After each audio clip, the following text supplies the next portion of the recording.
Check that out. We got working wipers. Just don't have wipers.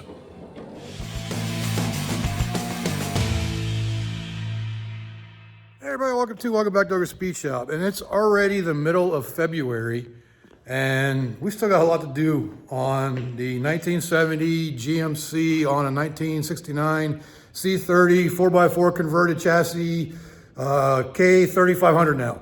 But anyways, so the last video we got it running again. We got some electrical done on it, so we got the switch hooked up to where it actually starts and runs.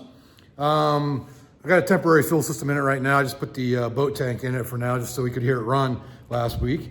But so this week we got to concentrate on getting brake lines done. So that way, when we do get it running, we can stop it as well. So I got to figure out a master cylinder or a brake system for that portion of it too. But anyways, let's go ahead and get into it.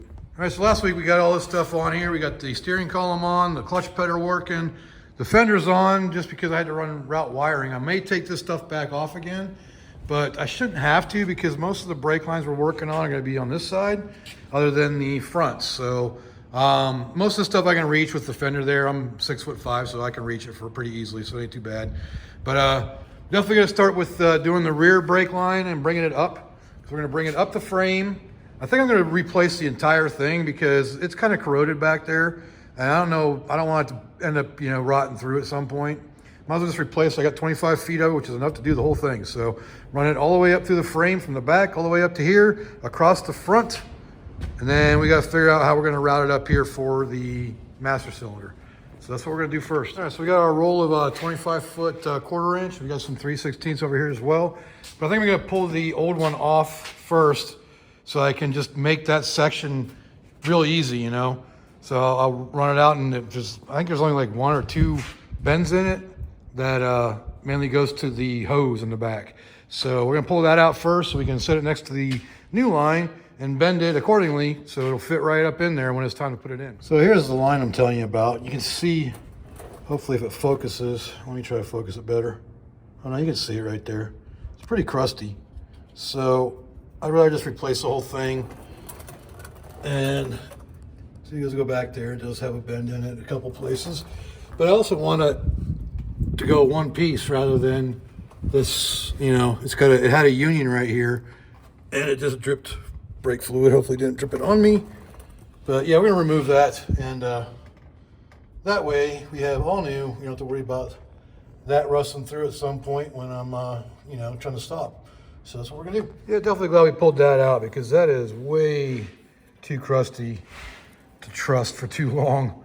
Look how rusty that is right there. And I think when I was cleaning it out, I actually felt a hole when I was blowing it out. I just cleaned it out so it wouldn't be dripping everywhere. But yeah, so I'm gonna take this, make this, and then a longer piece that goes all the way up and around to the front here, across the little cross member up here. Still got to make sway bar mounts too. I started doing it using the old ones from the square body, but I think it'd just be easier just to make them out of flat plate, and weld them up. So that's probably what we're gonna do. I'll probably get some more. I probably have to get more flat plate though. So just like with any of my brake lines, I'm using my Master Cool Universal Hydraulic Flaring Tool. I'm not sponsored. I just had this thing for probably 10 years now. And I use it all the time for all my builds. So got just flare the one end for now. Make sure you put your nut on there because the first thing we're doing is put a 90-degree bend in this thing once we get it flared. So let's get this thing, need a 1/4 inch. I know y'all have seen me do this 100 times, but well, a lot of you have, but there's hopefully new people to the channel. You set it up in here, and normally I do this on the bench, but this is a long piece, so you just line the end of the tube up with the end of the dies. It's a little too far out. There we go. So you want it nice and flush in there. Tighten her down good. Grab your first die for your double flare. Clamp it down.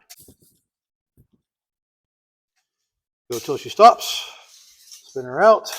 And use your 45-degree die to do the second part of the double flare. Wouldn't mind getting one of those other, I think Eastwood sells them, but I'm cheap. This was an expensive kit. This is like well, it's probably like a $400 kit by now. I think I paid $3 or $280 or something like that for it back in, I don't know, 2015, 16 time frame. But yeah, it's a good kit though. It really works. It makes really nice flares. And like I said, I've been using it for 20 years. Yeah, not 20 years, but 10 pretty easily. There you have it. There's your first flare. I just got nut stuck. Won't be able to see it, but first flare done. We won't need that again until we get to the other end. Unless I screw up the bends, of course, which is a possibility. You can almost call it a probability because it'll probably happen. This here is also my favorite bending tool. It's a Blue Point. Got it from Snap-on, of course, but it works really well. So basically, just going to make this first 90 degree, which is, the simplest one. Make sure your nut's all the way at the end. Looks like we could do. Oh, maybe I gotta grab the smaller bender. I think it does 90s because that's not going to be tight enough.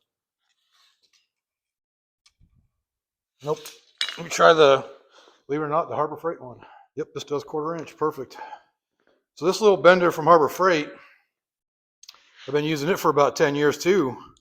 And it makes real nice tight bends on your smaller lines. So that's 16 or 3. That's like 3/16, 1/8, and your 1/4 inch. So let's make the first bend using that one instead. We can make it nice and tight with this one.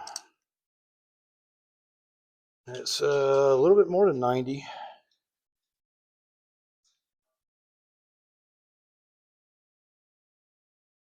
This should do. Make this tighter than the original. But the length is right, so we're good. Well, it's a little bit longer than the original. Now with that done, can I flip it over? The rest of these I'll probably bend by hand because they're just like grooves that go with the frame, whatever. But so yeah, that's what probably we're gonna do is just kind of bend them by hand. Actually, maybe not. We'll go ahead and use the bender. What I might always end up doing is I use the wrong size because I'm so used to 3/8 and 5/16. That's what I use the most. I don't know why I got those on. But I'll forget and put it in one of those and it ends up kinking the line. Okay, so we got to move down here. I'm not going to go through this whole thing with you. I just want to show you the first couple. Going to line it up there and bender. It looks pretty good. So that's all I do. So I'm just going to go through and do the rest of this one section. And the rest of it, I'm just going to kind of wing it because well, I may have the original section someplace. I might have kept it. Actually, I haven't taken any trash or any scrap yet, so it might be in the scrap bin or it might be up there on the shelf. So either way, we're making new lines. All right, so we got that in. I left it just long out here in front, so we're going to bend it 90 right around in this area to go across. And let me get a light, or is it already up under there? It's already under there. So we'll show you what we got up in there. So there's the new line. Let me get this light someplace better. Right there. And right there's the original mounting point, right there. So I'll put in a dowel clamp there. Same with over here, right there. And it's already attached to the hose back there. And it went right into the original holder here. And I think there's another one down there we can put it into. Well, it looks of it. Yep. You put that in there. And then all the way down, kind of use the bolts right there as a little bender and bent that into shape all the way to the front of the truck. One thing's for sure, in order for me to bend this 90 degrees, I'm gonna have to remove the core support, which ain't a big deal. It's 2 bolts and then the fender will actually stay in place, but I'm gonna remove everything because we got it set now to where it needs to go.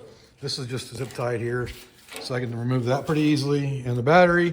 So, yep. So we got deconstruct from the last video in order to reconstruct the brake line for this video, but that's just the way it works with these builds. I just want to show you real quick why I love these type of wire hangers. You just pinch them in like that. There it goes. Jeez. One got a little deformed. I got to do another one over here, but that's it. I mean, it makes it real easy to get them out and reuse them. This one should be a lot easier. Yeah, that one pops right out because I don't know, that hole's a little small, I think, is why.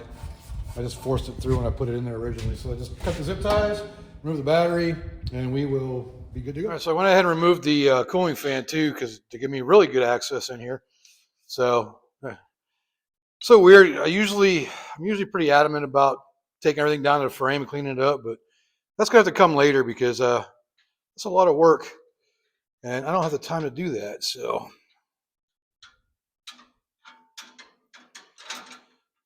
bring it in here. And it's a 90 going straight across here.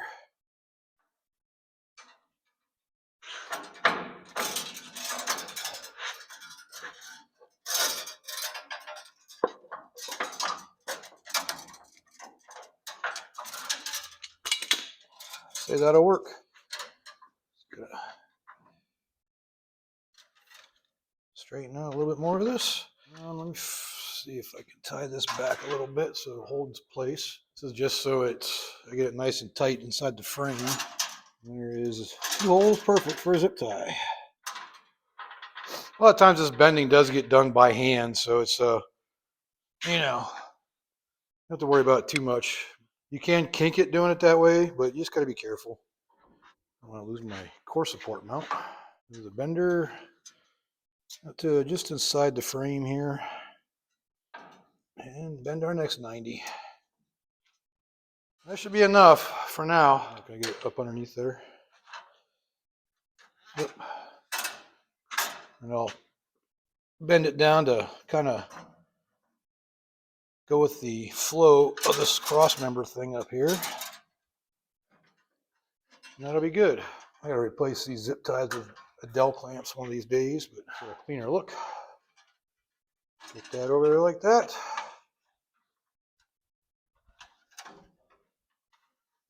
I'm sure it'll probably go through here eventually, but that's good enough for now. Got it in the vicinity of where the brake system is going to be, so should be good on that. So now we got to do 3/16 line. We got to do one from this side running across, and then from that side going basically straight up. And I'm probably going to use a good old proportioning valve that has all the lines coming in and out of it. So you have your rear in, rear out, front in, front out, front out. So I don't know if I'm going to use this one. I think I have a brand new one somewhere left over from the Firebird build that I never used. So it should be good. We should be able to use this. I don't see why that would be bad. They don't really seem to go bad, but you never know. But there we go. We got the rear brake line done until we get the master cylinder. I think the next line of business here is going to be doing the front lines here. So we got to make them from here to go through that hole and follow along the frame. And then on this side, same thing, just basically straight up. But try to figure out, probably throw a master cylinder on here. I think I got one laying around here someplace. Just to get an idea if we're going to do, probably manual brakes because, well, I mean, I guess I could do I don't have one though. I don't have a vacuum booster, except for, do I have one that came off of? No, I don't. But anyways, and I want to do power steering, but there is no place on here to hook up power steering. So I don't know what we're gonna do about that yet. But I can deal with not having power steering, but it's a power steering box.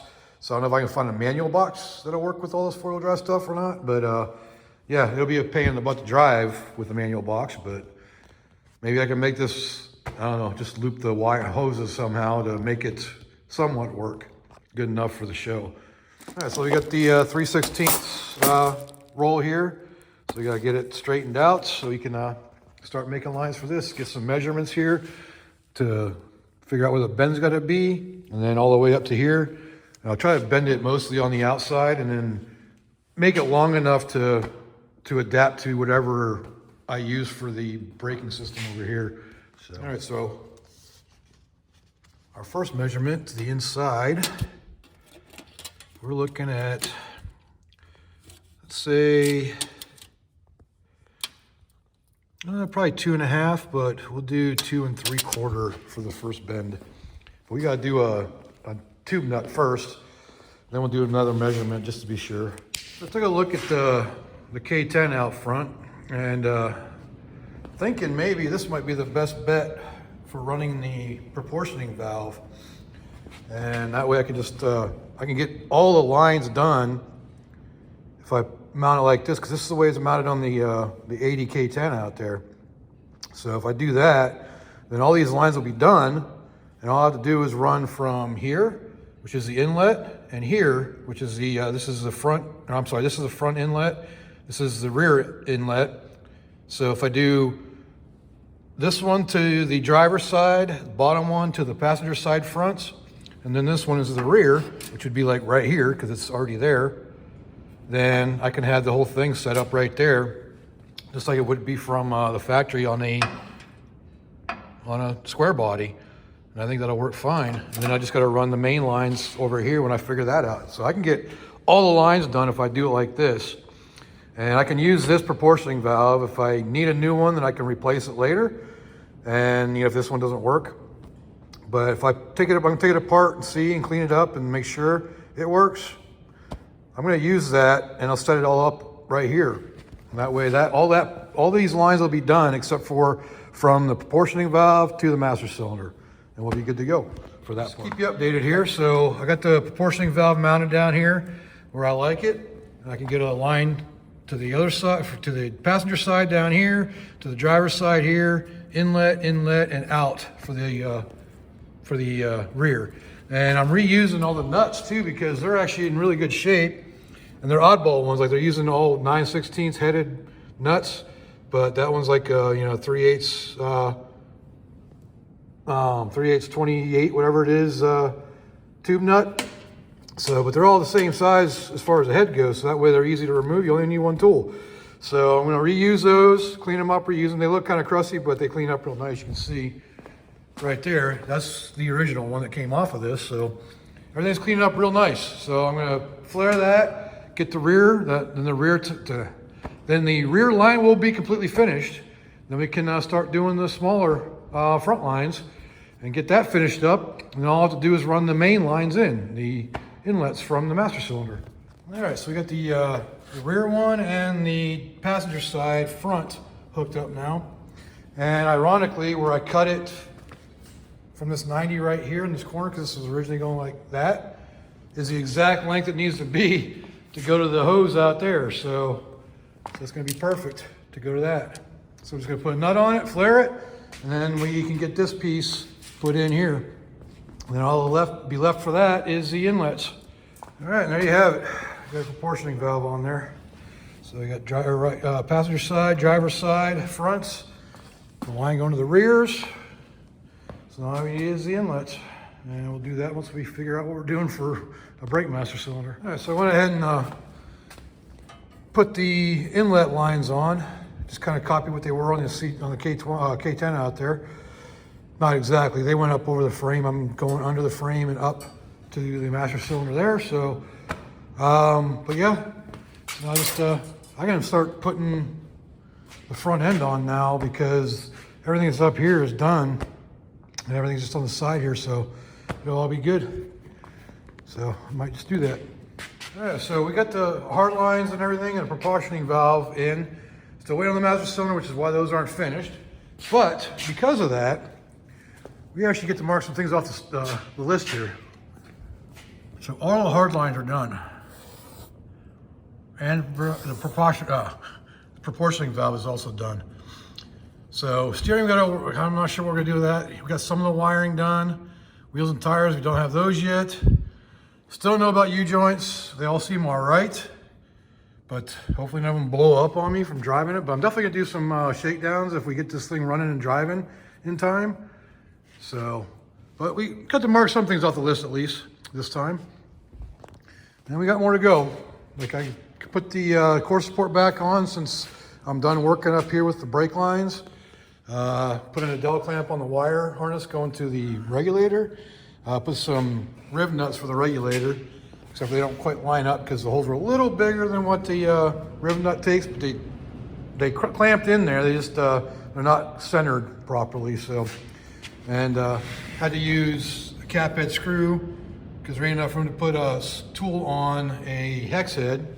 So, but yeah, we're getting close to having this thing drivable at least. So then we got to worry about the stuff that'll make it safe, like tires, because brakes are good. We got all new brakes. Those will be good once we get a master cylinder figured out. But yeah, that's where we're at. Just kind of doing little things here and there right now. Like I just put the glove box on. I'm collecting parts, trying to figure out what all I need. I'm going to test the windshield wiper motor, because the one that was in here is actually in the other GMC because it was parking properly, it was working right. Whereas the one that came out of that, which I have over there, it works, but it doesn't park. So I don't know, we'll figure something out. They're not that expensive, they're like 70 bucks. So if I really need one, I'll get one. Hope, you know, it could rain that weekend, you never know. I'd rather have it than not. You know, have it and not need it than need it and not have it type of thing. So that's where we're at with that. I've got I got the parking brake out ready to clean up. I got the slides for the seat that I had taken off to mount the seat directly to the frame. I'm gonna clean those up. They slide, they work good. I just gotta clean them up and make them look better. Not that it matters for this seat because, you know, this is the seat I'm gonna use. I'll probably grab some extra padding, and I have some like some pleather from Hobby Lobby that I bought for a headliner that wouldn't stretch enough to use on a headliner, but it worked good on here for the seat when I had it on the frame here. So we'll make it work. It'll be good enough. I just gotta add some padding for the driver's seat around that area where it's been worn off. Ain't a big deal. So yeah, we're just getting little things done here and there, which is pretty cool. Maybe we'll do the door locks. That's something that's simple, and I can show you how to do that. I think we needed to come up with some sway bar mounts up underneath there. So I got one kind of started, but I'm not going to go that route because it just doesn't make sense. So I think I'm going to get some of this. This is some of the metal that came off the back of this from the winch and PTO setup. So I think if I clean this up and we can flip it like this and have bolts go through the top, and well, we're gonna see if it cleans up enough. If not, we got that, and we got, you know, more scrap over here that we took off. This was the original winch mount that came off of it, and that's some thick metal too. So I'm sure one of these things will clean up good enough to where we can use it and weld it up on there and get a sway bar mount going. So that's what we're gonna do. Well, there's the start of my sway bar mount. So I'm just gonna get that up underneath there, hook it to the sway bar, and see where it's gonna line up to actually attach it to the frame somewhere. Anyway, I think I got an idea of what we're gonna do for a sway bar mount here. So gonna do something like that. It's gonna go straight on the square bodies. It's actually kind of angled this way, kind of, yeah, so it's angled from the rear to the front going up. But this is a different cross member up here, and the sway bar is different. So I'm not sure what it'd be like on a 67 to 72 four-wheel drive as far as sway bar mounts go, but I think we can make that work. I'll change that one out, but I think that's the way we're gonna go. So, because then you can even get the bolt in from the top if I need to. There's enough room right there. So I think that'll work out the best. Probably what I'll do is I'll make a plate, a side plate here that kind of goes up and attaches here, and then to the sides on both sides, and that'll be plenty of strength, and weld it up there. Right, so that's what I got so far. And basically you want, as far as what I remember, you want your sway bar to be kind of parallel when it's at ride height. So that's where it's at right now. It'll be good for now until I figure out a better way. But and obviously I'm not gonna leave it like that. I'm gonna brace it so it stays strong. So I'll make a plate for each side here and here. I have to do something weird around the mount for my proportioning valve, but other than that, it'll work fine. Just gotta get a bushing kit for it. And I think the bushing kit actually comes with the end link bushings here.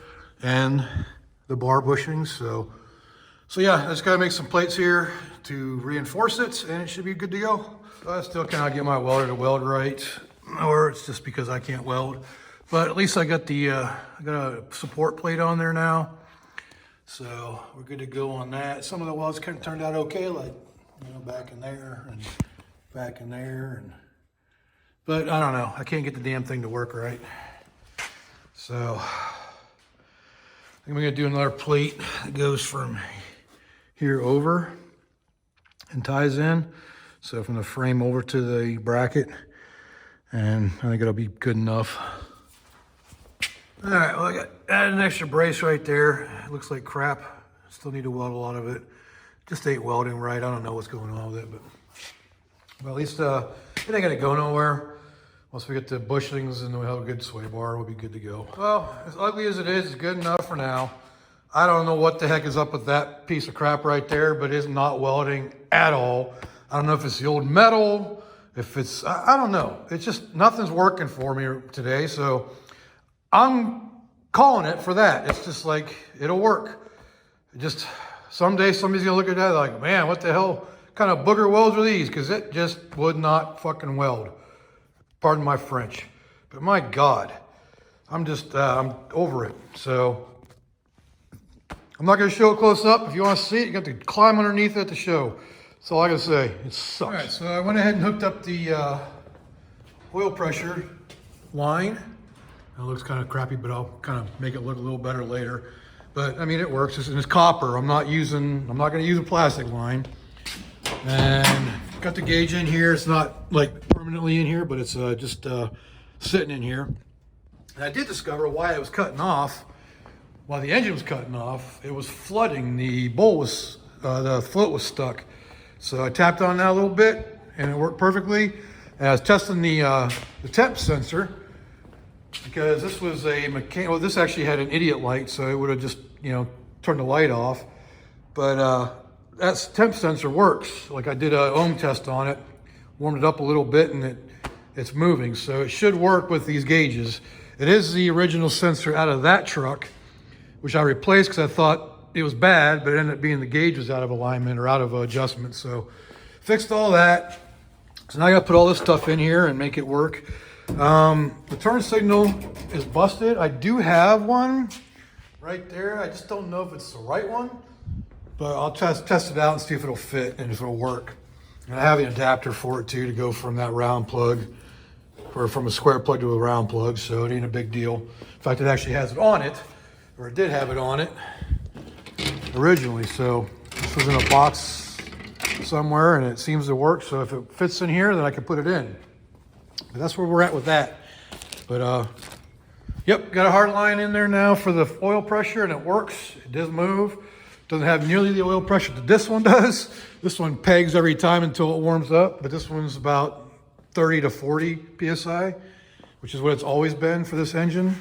It does move with throttle, so that's good too. So now I gotta get through these wires here. So I believe this green wire right here is gonna be the temp sensor. See, dark blue, light blue, those are your turn signals. Light green's your high beams, tans your low beams. Purple are side markers. They run a separate side marker light, so they run, instead of having a turn signal on them, they're on with the running lights. And I think the running lights turn off when you turn the headlights all the way on. And so yeah, so the turn signals, I don't know, where are the rear turn signals at? Maybe they're missing. Maybe that's, green's horn. Maybe those are the rear. I don't know, I gotta figure it out, because I thought that was reverse light, but I think reverse light might actually be separate. I don't know, I gotta figure out some of it, but these wires are a little different than what I'm used to. I know the purple wire, just because of this one, was originally that way, and the painless kit wired it that way as well. So, but yeah, we're getting closer to getting this thing to where it's running on its own, and I gotta still do brakes. I gotta figure out master cylinder. But yeah, that's where we're at. The thing does run, and it's got oil pressure, and and the temp sensor seems to work, so I gotta wire that in. And I just talked for 3 minutes about what's going on. Play around with the headlight switch a little bit, and it works, but barely. Same with the dimmer switch. The connections need to be cleaned up quite a bit on the plug itself, but I do have it working.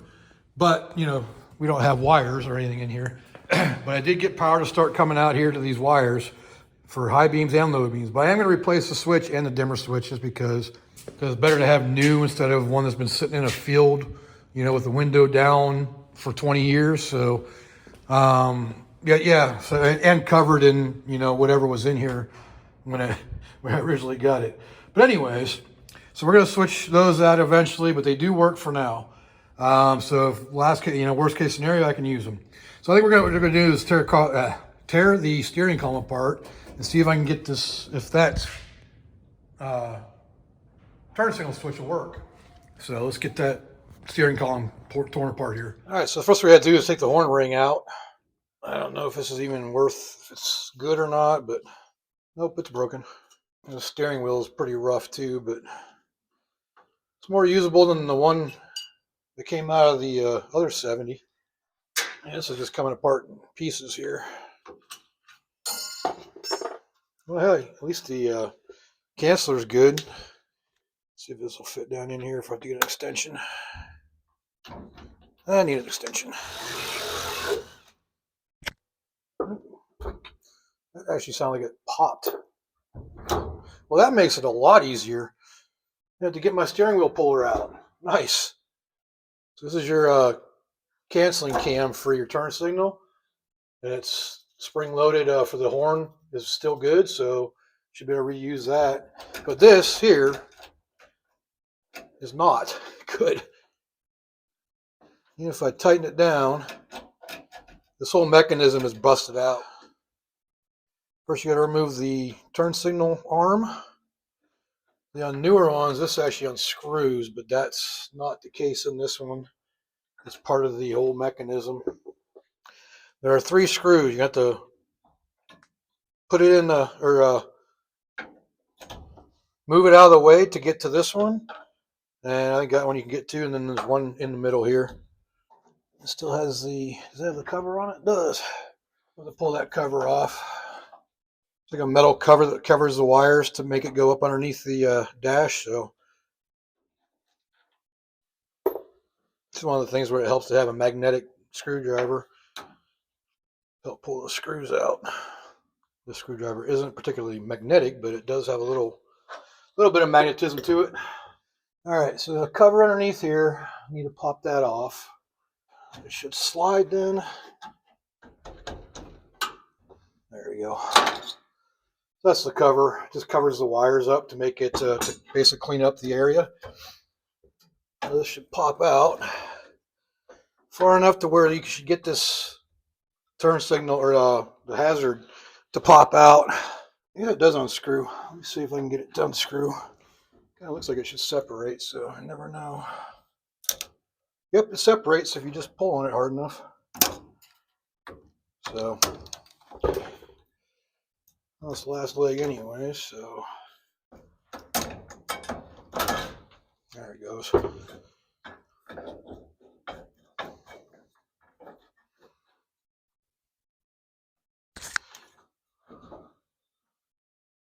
Seems like this is a little different than my other one. Oh, you know why it's different? Because this is a standard transmission one, not an automatic. So you can remove the center section bearing support. There it is. So it is a little bit different than a one with a steering with a column on it. So now with that, you should be able to take this section off, which allows you to get the plug out. Since this one's bad, it's got to be replaced no matter what. I don't want to ruin this rubber piece. It's just seal it goes against the dash. So I'm just going to cut it. And the new one actually has a flat piece. You can depin this, you know, if you want, if you need to save it.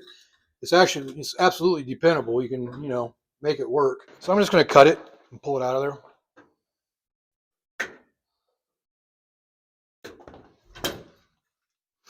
This one seems to be okay. I'm not sure where it came from or what it's for, but it's quite similar to this one. So hopefully it'll work. Doesn't look like it's gonna fit. This little thing has a pin in it. Allows it to line up. It's not allowing it to line up. Oh well, it was worth a try at least. It's got a different kind of pin and everything. I have to see if I can find one of these. So this one ain't gonna work. I'm not even sure what this one's for. It's got extra wires. This might have been for the, who knows. All right, we'll be coming back to this. And don't forget to put that on. So neither one of these is any good. Well, I mean, this one's all right, but I'm gonna see about ordering one of those now. I decided to search around here a little bit, and I found another wire plug. So I repinned main power and the accessory power back into this.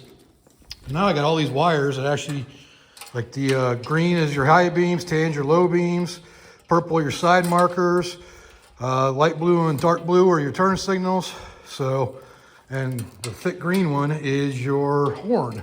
So now I have wires that go all the way out to the core support, and it's a lot easier to route. See, you get some extra wire over there to route to the other side, but I gotta do dual headlights because this is for a Chevy, so it only had a single headlight, but ain't no big deal because I actually have, so this is the original headlight plug, so rubber coated, but I actually have extras of those from different wiring kits I've had over the years.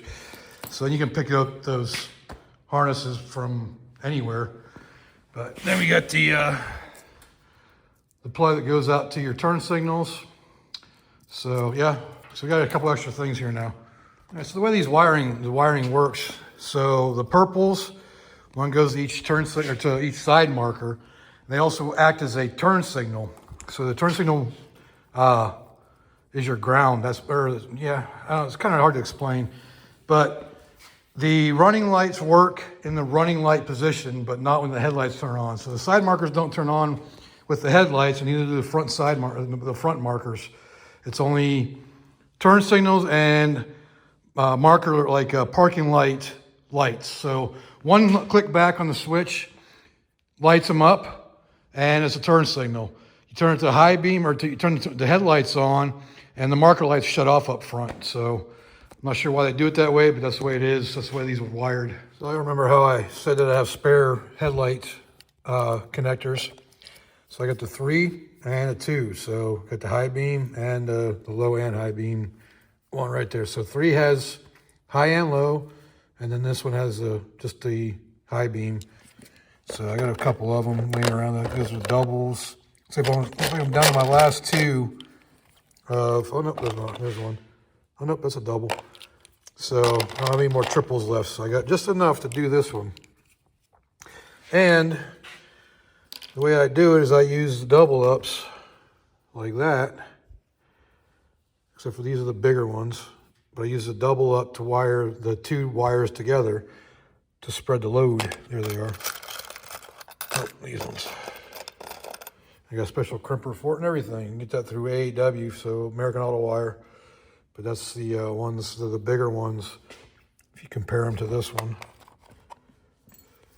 The bigger ones are for the headlights. See the size difference? See how fat that is compared to that one? This is for headlights. All right, so I got high and low beams on both sides now. I had to, use whatever wire I had laying around.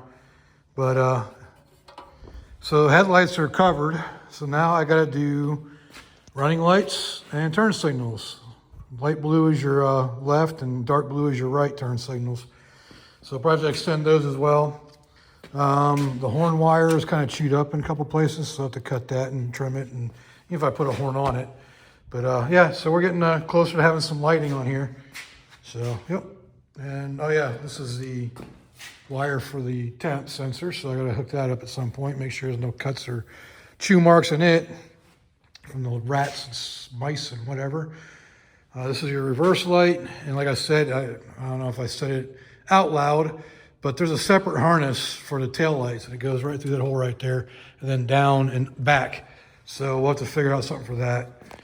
Well, we got high beams, so there's that. Unfortunately, the low beam is burnt out because it's got power to it, but you switch it over and it goes out. So this bulb is bad, but I got 4 other ones up in there, I believe, from this originally, because I went to the octane lighting on this, which this will eventually get, but not right away. But so we'll have to check out the bulbs on that. But we got working lights, at least headlights. I haven't tested any of the other lights yet. Well, I haven't even hooked up to any of the other lights yet. All right, so the extra set of lights I had, they all work. There's high beams. Well, actually, I don't know if the low beams work yet. Let's check. And there's low beams. So we got all 4 working lights now. All right, just like that. You got all 4 headlights going now. Those are the high beams. And there's the low beams.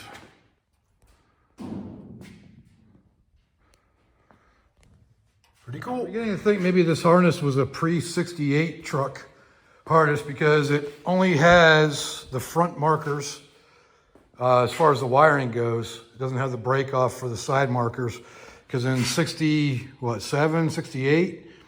some 68s they used reflectors and not side marker lights.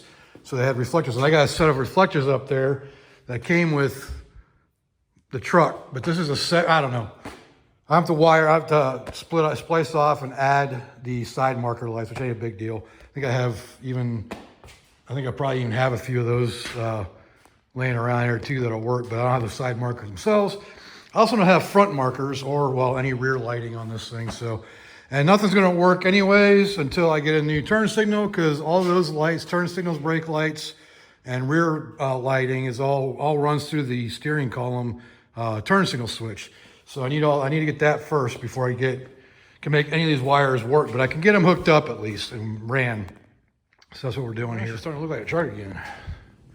Got both fenders on, got the grill on. Not everything's bolted down yet. The grill's still loose. It's not attached to the fenders yet, but attached here and underneath here. Fenders attached up here, up here. I don't have the factory hardware, but you know, whatever. A bolt's a bolt. Can still reattach down there. Still gotta fix that fender if I'm going to this round. I might not. And it's still the wrong fender. See how it's got that step in it, where this side does not. So that's the only difference, but I don't have this cover piece anyways. Although if I did, it'd probably cover it up and you never even know it was there. So maybe I'll order one, except for they're like 70, 80 bucks, something like that. I don't really want to spend that right now, because I got other things I gotta spend money on, like tires and brakes. But so yeah, but yeah, she's looking good. I'm liking it. I got fenders. I almost want to put the bumper on too. See how it looks with the big old brush guard bumper on it. Yep. Yeah, I like it.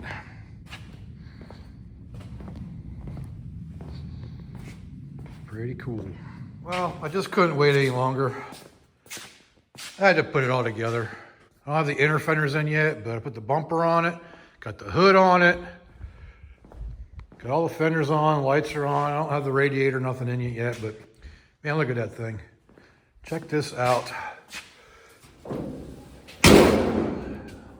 That's what I'm talking about. She is looking good. All right, so I've been dilly-dallying a little bit off camera here, but look what we got now. Got a complete dash, so radio and heater controls. None of them work, don't get me wrong. They are just for aesthetics. But I also just hooked up the windshield wiper. So now we got to test to see if it works. So hopefully the switch is good. I tested the motor's good. So put that on. And nothing.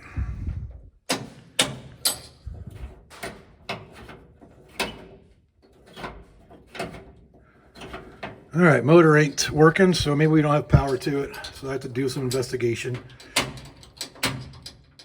Okay, we got power to the truck, so. Yep, I gotta do some checking, making sure everything's hooked up right and working right. And not touching, because that should be hot. I'm surprised it ain't sparking. But anyways, I'll check the fuses. It might be the fuse. But anyways, we'll test again in a minute. But look at that. We got a full dash now. It looks pretty good. Let me get that light out of there so it doesn't glare. So we got that in there. Got the switches in. Those can go in You know, you used to take the dial off to put the gauges on. So we gotta hook the gauges up at some point here too. There's ours. Yeah, we got a bunch of stuff. And these are the lights for the rear. That goes through that hole right over there. All right, so I just wanted to share here. So the windshield wipers, they were working.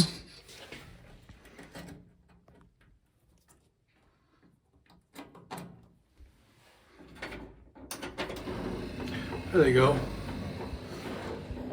See? They're moving now. And the problem was the fuse panel, because I tested the fuse was fine, and it's still fine, but those points, the ports were completely corroded. So it wasn't allowing it past, the fuse wasn't going through this side of it. So put this fuse back in and see if it works now. And hopefully that solves that problem.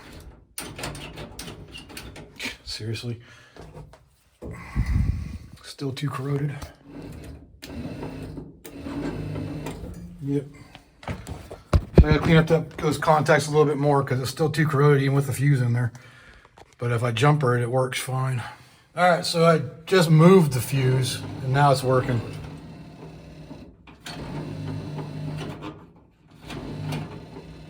So we're good to go on the wipers. If that starts happening again, we know where to look. It means that right there is not making contact. I went ahead and added the choke lever, choke cable. It's really ugly, but there's really no real good way of doing it on these things. So that's the choke lever, and it has to be pulled this way. And so I had to make a lever, or I did this on previous video, but I had to make this bar and just to get it adjusted right to where it works. It's a pain in the butt, but it's set up now, so we got that part done. So these trucks have a lot of moving parts underneath the dash here. So I added some rib nuts to be able to hang it from some Adele clamps. So that way it's not interfering with the clutch linkages.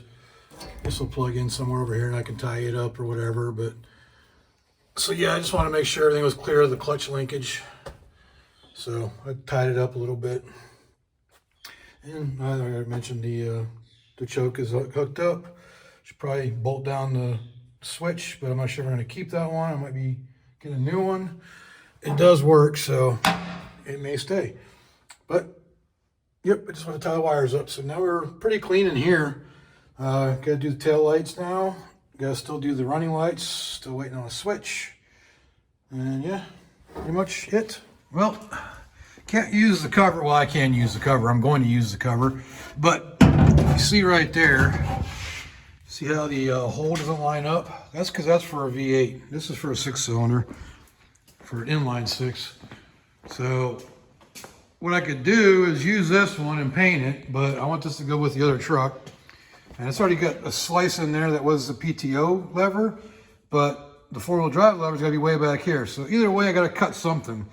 So I might as well just keep the green one. And what I'll do with it is I'll use that white one to get the perfect location for that shifter. And I'll leave that there but I'll cover it with a plate. I'll make a little cover plate for it. So we can go back to it if we swap to a V8 or a Cummins. I don't know what we're gonna do yet. Maybe the Cummins will be in the same spot. Who knows?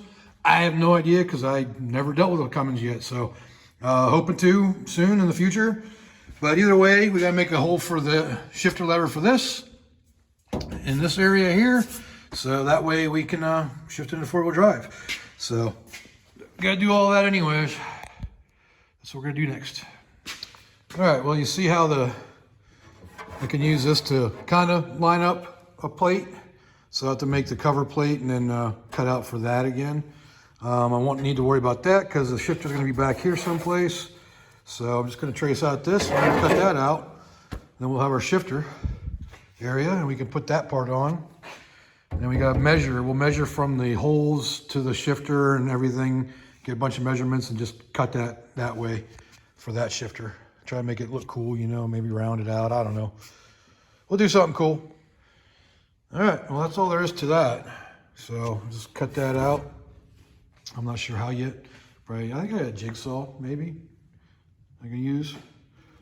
And so, yeah, we'll get that cut out. And then we'll take measurements for this so we know what that's got to be. All right, so I'm going to measure off the hole for the cover here to see center line of the shifter, so we know exactly where the center line of the hole is going to be. Let's say 4 5/8. So yeah, 4 5/8 is the center line, and then this side we have 2 1/2, 6 3/4. Cool, got our measurements. I'll probably have to look at the video to remember what they were. So I think we can minimize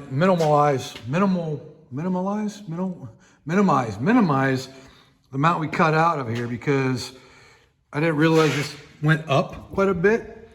So if we center it to right here to this, so to center line from here, center line to there, then I think that's going to be perfect for the hole. And we can minimize the amount that we actually have to cut out. So I might just do a hole, like a hole saw for now, and maybe like a 2-inch hole saw, and see what we get from that, and then go from there. We can trim from that point. All right, about to make a whole bunch of noise, so watch your headphones. This is a 2 7/8, so I decided 2 inches is way too small. So we're gonna start with 2 7/8. If we have to go up from there, we will. Oh. It was awfully close to the jewels, but it's okay. I don't care what anybody says about Harbor Freight. These things are torquey. Yeah, go ahead and write in the comments about not using any kind of cutting fluid or something.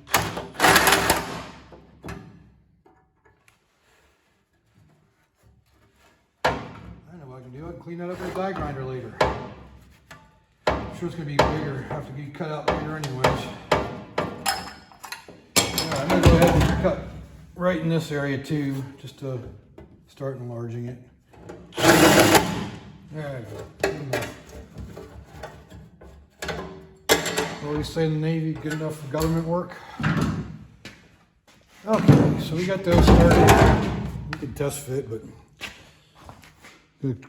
gonna cut out that piece right there first, and then we'll go from there. Well, let's see how close we are. I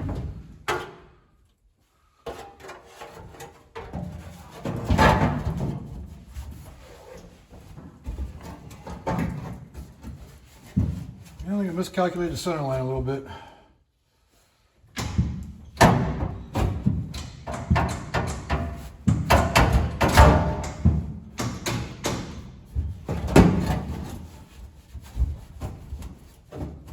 That's good. I knew that was easy. I don't know where I came up with this number. It's not a big deal. Oh, it's 5 3/4.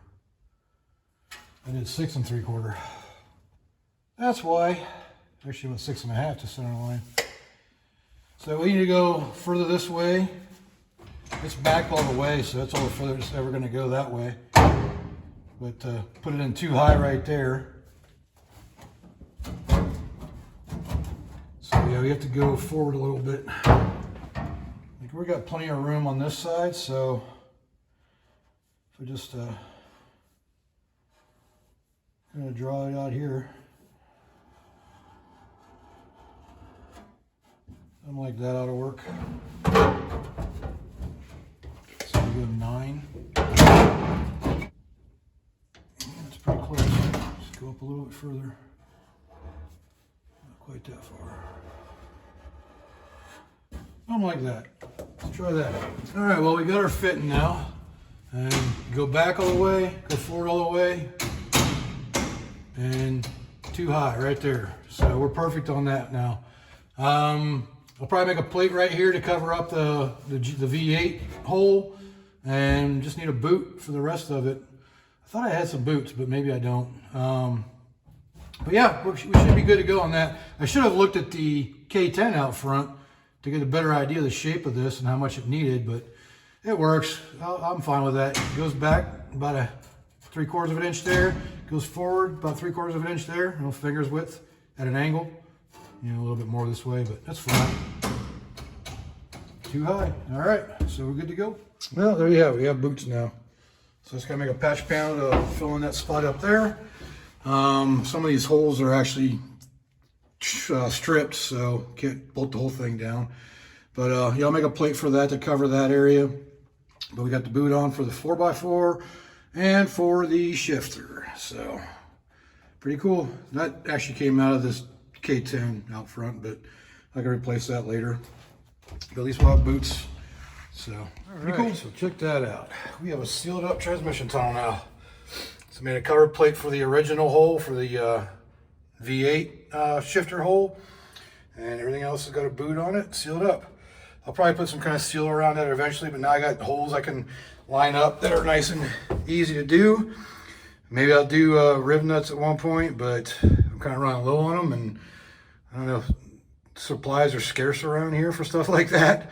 So it's not like when I was in San Diego where I just go to, you know, across the parking lot and get stuff. But so yeah, I'm happy with that. Maybe bend this down a little bit more, but yeah, we're looking good. I like it. Well, I think that's gonna do it for this video. We got a lot accomplished this time. Waiting on parts for the steering column. Got the gauges in, got the whole dash together, shifters on, shifter cover, or the tranny cover modified. So we got a lot of stuff done. And most importantly, we got all this. Look at this. I love this. Look at that thing. That thing is amazing. So I'm real happy where we're at. You know, we're looking good for the show in April. It is middle of February right now, so we still got like 2 months, but almost exactly 2 months. But you know how things go, because getting parts and, you know, well, just money in general. Anyways, I think that's gonna do it. So if you like this video, leave a like down there. Leave me a comment. Let me know what I can do, what I can do better. Is that what I said? Let me know what I can do or do better. And subscribe while you're at it. Turn on your notifications, tell your friends, share my videos. And if you could, head over to Facebook and follow me there as well, because I'm trying to, you know, build my presence, I guess, on the internet with Facebook and YouTube. So, but I just want to, I want to make the money off of Facebook and off of YouTube. I don't want to sell stuff. I don't want to have to, like, you know, do a bunch of ads on my videos.